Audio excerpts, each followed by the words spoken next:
Welcome student. In today's lecture, we will again discuss one interesting topic, that is deviation from Mendel's finding, which is also known as the new Mendelism, from chapter Inheritance and Variation.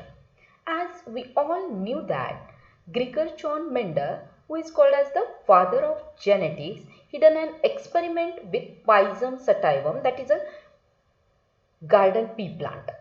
Okay, on the basis of his experiment, he generalized few things. We will see which are the generalizations from Mendel's experiment. So, generalizations from Mendel's experiment. First generalization is single trait, single gene and two alleles. That means a single trait or a single character is controlled by a single gene. Okay, and a single gene consists of two alleles. For example, height of a stem, this is the single trait. Then, which is controlled by a single gene, and that gene consists of two alleles like capital T, small t, or capital T and small t. Get it? Then the second generalization is two alleles shows interaction in which one is completely dominant. Okay, a single gene which consists of two alleles, and these two alleles shows the interaction between them. They shows the interaction between them in which one is completely dominant. That means from that pair of allele, one allele is dominant and it suppresses or it masks the expression of second allele. That means these two alleles shows the interaction between them and in which one is completely dominant, and from these generalization he put forth the law, that is law of dominance. Then the third generalization is factors for different traits present on different chromosomes assorts independently. That means in case of a dihybrid cross, or when we consider two characters at a time, then these two characters are controlled by two different genes. So in the language of Mendel, he called it as a factors. So factors for different traits present on different chromosomes and they assort independently. So the genes for different characters, they assort independently. So all these are the generalization from Mendel's experiment. Now, on the basis of generalization, Mendel gave three laws of inheritance. We have discussed three laws of inheritance in our last lecture in depth. So just at a glance see what is the first law of inheritance. The first law of inheritance is the law of dominance. Then the second is the law of segregation, and third law is the law of independent assortment.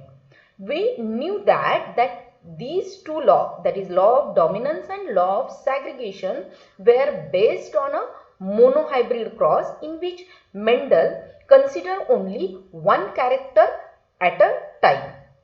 And the third law, that is law of independent assortment, is based on a dihybrid cross in which Mendel considered two traits at a time, or two characters, inheritance of two characters at a times.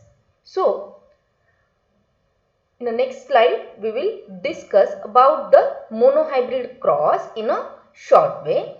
That is, see here diagrammatic representation of a monohybrid cross in which the uniform expression in F1 generation leads to the law of dominance.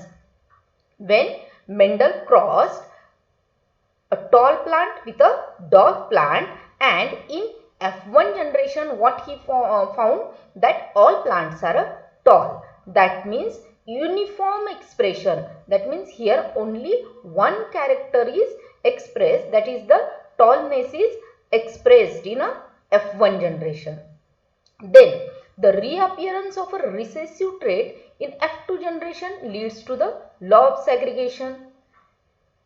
In F1 generation, when he found the all tall plants on the basis of expression in F1 generation, he put forth the law of dominance. When he found that the second character, that is the dwarfness, it again reappear in a F2 generation, and on the basis of reappearance of a recessive character in F2 generation, he gives the law of segregation. Then Punnett square shows only 1 out of 4 recessive trait from both the parents and express the recessive trait. Then in Punnett square we can find that the only one, that means out of 4 only one, that is 25% plant shows the recessive character. Okay, the ratio of dominant and recessive is 3:1. So the ratio of dominant to recessive is the 3:1. That means 3 plants are dominant and only 1 is the recessive. So keep in mind that what is the monohybrid ratio? Monohybrid ratio is the 3:1. That is phenotypic ratio of a monohybrid cross. So keep this in mind, that is 3:1. Now let us see the graphical representation of a dihybrid cross, in which Mendel considered 2 different characters which are related to the seed, that is yellow round seed and green wrinkled seed. Okay, what he find? Dihybrid forms 4 type of gametes due to segregation and independent assortment. Okay, in F1 generation he found the uniform expression of a yellow round character, which proves the law of dominance. Then he found the gametes which are pure. So he put forth the law of segregation or a law of purity of gamete. Then what he found in F1 generation in a dihybrid cross, he found that there are 4 kind of gametes. There are 4 kind of gametes. Okay. So on that basis he gives the law of independent assortment. Appearance of a new combination in F2 proves the law. Okay, what he did, he selected 2 types of parents, that is yellow round and green wrinkled. Okay, then what he considered, that all individual or offspring may get the same character from the parent or a same combination from the parent, but in F2 generation the result was, here he found the 2 new combination which are not present in the parent. That means one parent is yellow round and other is green wrinkled, but in F2 generation he found these 2, yellow wrinkled and green round, these 2 combinations were different. So simultaneous probability of 2 independent events occurring simultaneously is the product of their individual probabilities, and the dihybrid ratio is the product of 2 monohybrid ratio. The ratio of a dihybrid cross is the product of 2 monohybrid cross. We knew that the monohybrid cross is the 3:1. So the product of 3:1 is 3:1 into 3:1. You have studied in a mathematics that 3 3s are 9. Then again 3 1s are 3. 1 3s are 3 and 1 1s are 1. That is 9:3:3:1. So keep it in mind, that is the dihybrid ratio is the phenotypic ratio and that ratio is result of dihybrid cross, and which is 9:3:3:1. So what is the neo-Mendelism? Now we will discuss the concept neo-Mendelism or a deviation from Mendel's law of inheritance. So Mendel performed his experiment on a garden pea plant which has its allele having complete dominance, and hence law of inheritance were proved. Other scientists performed their experiments on different types of plants and animals and found deviation to Mendelian ratio. Students, आपल्याला सगळ्यांना माहितीच आहे की मेंडलनी जो काही experiment केला त्यामध्ये त्यांनी गार्डन पी प्लांट सिलेक्ट केलं होतं आणि त्याच्या सक्सेसच्या पाठीमागे त्याचं सिलेक्शन ऑफ प्लांट देखील आहे. कारण गार्डन पी प्लांट जो आहे तो कंप्लीट डॉमिनन्स दाखवतो, म्हणजे त्यातला कुठल्या पण कॅरेक्टरसाठीचा जो काही अलील आहे तो कंप्लीट डॉमिनंट ओव्हर अदर अलील आहे. म्हणजे F1 जनरेशनमध्ये केवळ आणि केवळ एकच कॅरेक्टर किंवा जो काही डॉमिनंट कॅरेक्टर आहे तोच एक्सप्रेस होत होता, राईट. आणि त्यांनी केवळ गार्डन पी प्लांटवरती एक्सपेरिमेंट केला आणि त्याच बेसिसवरती मग त्यांनी लॉ ऑफ इनहेरिटन्स जे आहेत ते दिलेले आहेत. परंतु मेंडलच्या नंतर बरेच असे सायंटिस्ट आले की ज्यांनी जेनेटिक्सच्या संदर्भामध्ये किंवा inheritance of character from one generation to other जनरेशनच्या संदर्भामध्ये अभ्यास केला आणि त्यावेळी त्यांनी डिफरंट प्लांट्स सिलेक्ट केले त्यांच्या एक्सपेरिमेंटसाठी, डिफरंट ॲनिमल्स सिलेक्ट केले. तेव्हा त्यांचे जे काही रिझल्ट्स आहेत ते मेंडल्सच्या रिझल्टसोबत मॅच करत नव्हते, म्हणजे मेंडलच्या रिझल्टपासून त्यांचे रिझल्ट डेव्हिएट झाले. Okay, so the Mendel performed his experiment on a garden pea plant which has its allele having complete dominance and hence law of inheritance were proved. Other scientists performed their experiment on a different type of plants and animals and found deviation to the Mendel's ratio. Okay, then depending upon these experiments and observations, different pattern of inheritance called as gene interaction was discovered. And the study is known as the post-Mendelian genetics or neo-Mendelism. So, त्यांनी जे काही other scientist आहेत, botanist आहेत, त्यांनी काय केलेलं आहे, different animals आणि प्लांट्सवरती study केलं, त्यांचे एक्सपेरिमेंट केले आणि त्यांच्या एक्सपेरिमेंटमधनं त्यांना जे काही रिझल्ट मिळालेले आहेत जे की मेंडलियन इनहेरिटन्सपेक्षा डिफरंट होते. तर हे जे काही रिझल्ट आहेत ते कशामुळे डिफरंट होते? Due to the gene interaction. कॅरेक्टरला कंट्रोल करणाऱ्या ज्या काही जीन आहेत त्या जीनमध्ये डिफरंट काइंड ऑफ इंटरॅक्शन होतं, त्यांच्यामध्ये वेगवेगळ्या इंटरॅक्शन्स त्यांना पाहायला मिळालं. On the basis of gene interaction they put for various laws. Okay, and the whole study which is deviated from the inheritance of Mendel is called as the post-Mendelian genetics or it is also known as the neo-Mendelism. मेंडलच्या inheritance pattern पेक्षा जो काही वेगळेपण other सायंटिस्टला मिळालेलं आहे पाहायला, त्यांच्या या कंप्लीट स्टडीला काय म्हटलं जातं? पोस्ट मेंडलियन जेनेटिक्स किंवा न्यू मेंडलिझम. ओके, हे न्यू मेंडलिझम कशावरती बेस्ड आहे? On the basis of gene interaction. Okay,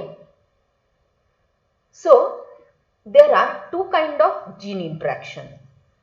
First one is the intragenic interaction and intergenic interaction. These two are different concept. So see, what is the intragenic interaction? Intra means within. Genic interaction, intragenic interaction means within the gene. When the interaction is within the gene, and as we know that a gene consists of two alleles, so it is also called as the interallelic. Then that means the interaction between the allele. Pay your attention toward the word within gene and between allele. Okay, एक simple example through आपण जरा समजून घेऊया की gene interactions जे आहेत ते to टाइप्सचे आहेत, intragenic interaction and intergenic interaction. आता हे इंट्रा आणि इंटर हे वर्ड आपण नेहमीच्या ह्याच्यात वापरतोच. जसं की समजा intra school competition and inter school competition. यामध्ये काय असतं, इंट्रा स्कूल कॉम्पिटिशन म्हणजे एकाच शाळेतील वेगवेगळ्या इयत्तांमध्ये जे काही स्पर्धा घेतल्या जातात त्यांना आपण काय म्हणतो, इंट्रा स्कूल. म्हणजे विदिन अ स्कूल, स्कूलच्या मध्येच, त्या स्कूलमध्येच वेगवेगळ्या इयत्तांमधली जी काही स्पर्धा घेतली जाते त्याला आपण काय म्हणतो, इंट्रा स्कूल.